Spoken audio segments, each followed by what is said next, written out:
Donald Trump, as a political candidate, is here for the women. And if you didn't know that, well, he is telling you. In a truly unhinged post on Truth Social last Friday, Trump claimed that if he wins in November, women will, quote, no longer be thinking about abortion. And that's so nice. All I do is thinking about abortion. And I'm really happy to not have to do that anymore. So let's see what he had to say. It's a lot. So just bear with me. He said this on Truth Social. He said, women are poorer than they were 4 years ago, are less healthy than they were 4 years ago, are less safe on the streets than they were 4 years ago, are more depressed and unhappy than they were 4 years ago, and they are less optimistic and confident in the future than they were 4 years ago. I will fix all of that and fast. And at long last, this national nightmare will be over. Women will be happy, healthy, confident, and free. You will no longer be thinking about abortion because it is now where it always had to be, with the states and a vote of the people, and with powerful exceptions like those that Ronald Reagan insisted on for rape, incest, and the life of the mother, but not allowing for Democrat demanded late term abortion in the 7th, 8th, or 9th month, or even execution of a baby after birth. I will protect women at a level never seen before. They will finally be healthy, hopeful, safe, and secure. Their lives will be happy, beautiful, and great again. Okay, we're not going to break down the whole thing because, you get it. You know why it's ridiculous. He's just talking with the intention that someone will read what he said and think to themselves, oh, you know what? So true. I am a lot unhappier than I was 4 years ago. But he went on to evoke the memory of Ronald Reagan. He also mentioned the thoroughly debunked claims that Democrats want late term abortions, including abortions so late that the baby is fully out of the womb by the time their mothers decide to get rid of it. Trump then said he will protect women at every level, at a level not never seen before, which is funny because we know how he deals with women. And he closed his statement by saying that women's lives will be happy and beautiful once he is president again. Women's lives, we're going to talk about the quality of those red state women's lives in a moment. But Cenk, we got to talk about the post. What are your initial thoughts here? Yeah, 3 parts that were crack-ups. That women are finally going to get to feel happy, healthy, and confident because of Donald Trump. Yeah. Okay, I mean, look. Can't wait. Yeah, if you're a woman who believes that, there was no way we could help you anyway. So you were going to vote for Trump because you believe in absurdities. So we'll get to some of the things that he's done to women in a minute that has not exactly made them happy or healthy or confident. Okay, and then he says, but the political stuff's even funnier in a sense. Now it's exactly where women wanted it, abortion, decided by the states. That way, half the states can make it illegal and make sure that you can't control your own body and that big government gets between you and your doctor and then actually might do things where, you die. So aren't you so happy? But he's used to be fair to Donald Trump, he's used to with MAGA. He just has to say something. It doesn't matter what it is. They'll believe it instantly. So he thinks, I don't know, maybe it'll work with everybody. I am a Martian brought to you from the past, and I am here to save Zagod, which is the actual name of this planet. And I'm a lizard person, but I'm here for good. MAGA's like, of course, lizard people, 2024, right?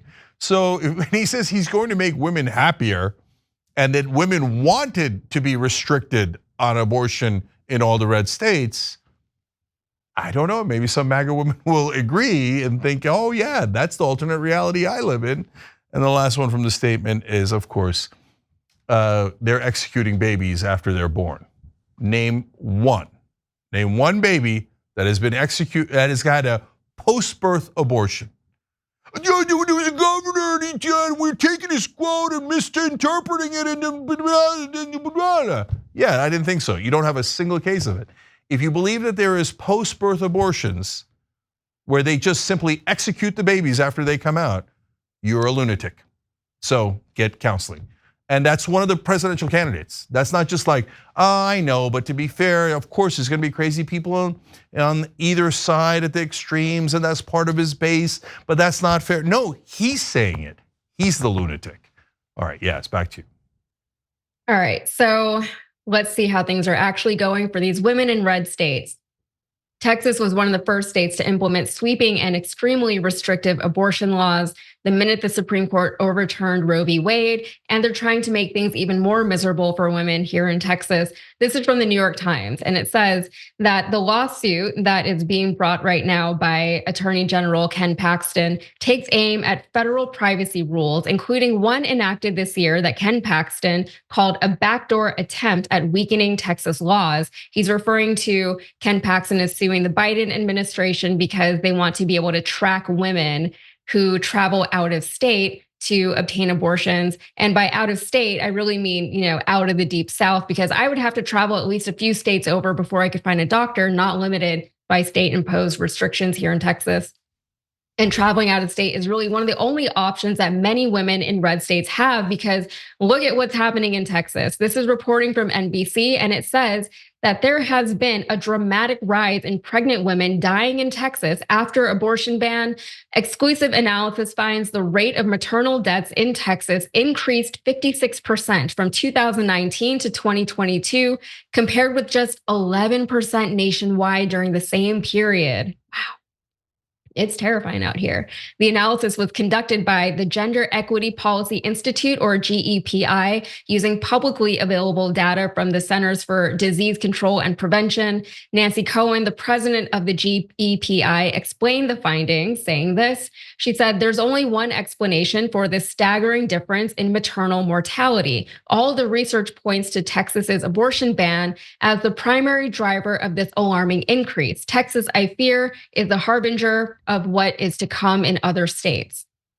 And just a reminder that in Texas, the state banned abortion at 5 weeks prior to the overturning of Roe v. Wade. After the overturning, ironically, abortions are now only permitted in extreme circumstances when the mother's life is in danger.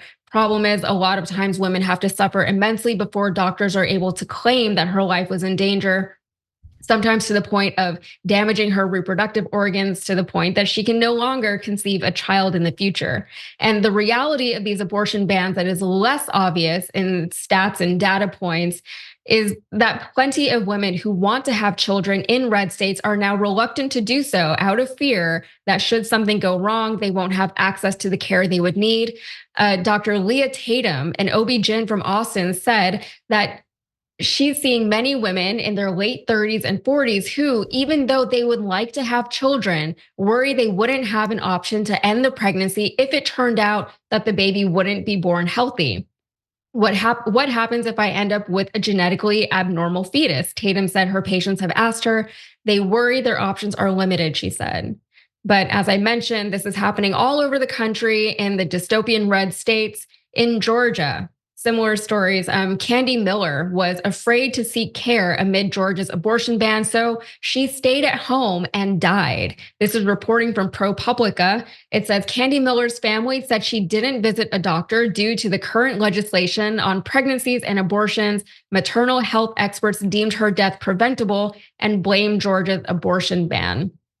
So, Cenk, this one obviously hits very close to home. I am a woman in my mid to late 30s in Texas who would like to have children. And now I don't know, I just might not, because unless I move, which is, I don't think I will anytime soon, it would be very scary for me to have a baby here in Texas. But I feel like a lot of those real world stories, we hear the really, really scary ones about, this woman had to have a miscarriage in the bathroom of an ER because the doctors wouldn't see her. Here in Texas, by the way, if a doctor is even perceived to have been aiding in an abortion, even if the woman technically has a miscarriage or anything like that, the doctor could lose their license to practice medicine, or they could even be given a life sentence in prison. They could go to jail for life if they're even perceived to have aided a woman, which is why a lot of doctors, like, even if they want to help women, they just can't or they won't, or a lot of them are leaving red states. So women have even fewer options, even just for consultations with their doctors.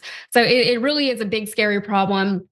I do not believe that Donald Trump is going to help us at all, because I blame Donald Trump for the fact that I lost my rights to healthcare here in Texas. Cenk, what do you think? Yeah, this 56% increase in maternal death brought to you by the pro-life movement. Mm-hmm. So I was on a British show a couple of days ago, and it was conservative. And when we got to abortion, they demanded that I say that abortion is immoral. I'm like, brother, you're not getting it. I don't think like you do. I think these women dying because big government got involved and told them what they could and couldn't do with their body is immoral. I don't think a zygote in a petri dish is a human being. I know, like the pro-life movement goes, women, nah, who cares about their life? Oh my God, a zygote in a petri dish. Oh, that's a life. That's a life. But this one, yeah. Oh, she died. Who cares? Okay, don't tell me you care. What are you guys demanding an increase in funding for maternal care? Are you demanding an increase in funding or any other kind of care for women? Nothing. How about increase in funding to help babies after they're born because you're so pro-life? No, nothing. Who cares? Who cares? Who cares? Republicans vote no on all of those things. I just want to be able to control the woman's body. You finally go back to doing what I told you. I mean, I'm pro-life. Are you? Are you? Because it doesn't look like it. So you could tell all the pretty little lies you want. It doesn't matter. 70% of this country gets it. We think freedom means the freedom to control your body and not to have some sort of Taliban figure come in and go, oh, the mullah disapproves. You are immoral. Okay, now it's going to be a miscarriage. There's an ailment where a baby's bones are so brittle. There's so many different diseases, right? This is one of like thousands that the bones break within the body, and then they've got to take the fetus out. Otherwise, it's going to die. And then when it does, it's going to create an infection, and then sepsis is very deadly. And that's one of the common things that happen. But now doctors across the country in the red states are like, sorry, we're not taking anything out. I don't want to spend 10 years in prison.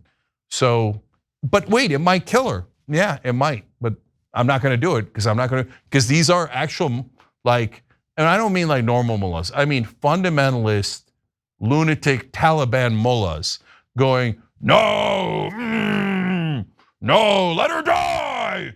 Who cares about your stupid medical opinion? Stupid doctor, you're not in charge. My ancient texts are in charge. Okay, and that's not even true. And then I told the host, hey, do you know that the abortion is pro-Bible? I'm sorry, the Bible's pro-abortion, that was funny. Okay, Numbers 5:11 through 31. God, if you think your wife is cheating on you, take her to a priest. The priest will do the abortion and God will decide upstairs, oh, she did cheat? And then God says, okay, that's it, abort. The Bible is indisputably pro-abortion. But my priest told me God breathing life into, oh, interesting. And every life is sacred. Wait, what does that have to do with abortion?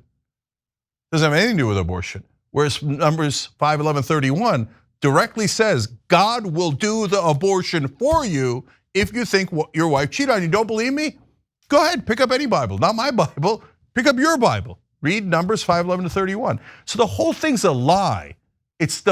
Religious leaders invented this lie that is not at all in the Bible. In fact, the very opposite is in the Bible, because religious leaders were all men who wanted to make sure that they can control their chattel. Because back in the day, women were property. And they're like, we don't want this property getting any ideas, so we're going to tell them the opposite of what the Bible says, and we're going to control every part of their lives. This is the so-called pro-life movement, and it's killing women across the country. Thanks for watching The Young Turks, I really appreciate it. Another way to show support is through YouTube memberships. You'll get to interact with us more. There's live chat emojis, badges. You've got emojis of me, Anna, John, JR. So those are super fun. But you also get playback of our exclusive member-only shows and specials right after they air. So all of that, all you gotta do is click that join button right underneath the video. Thank you.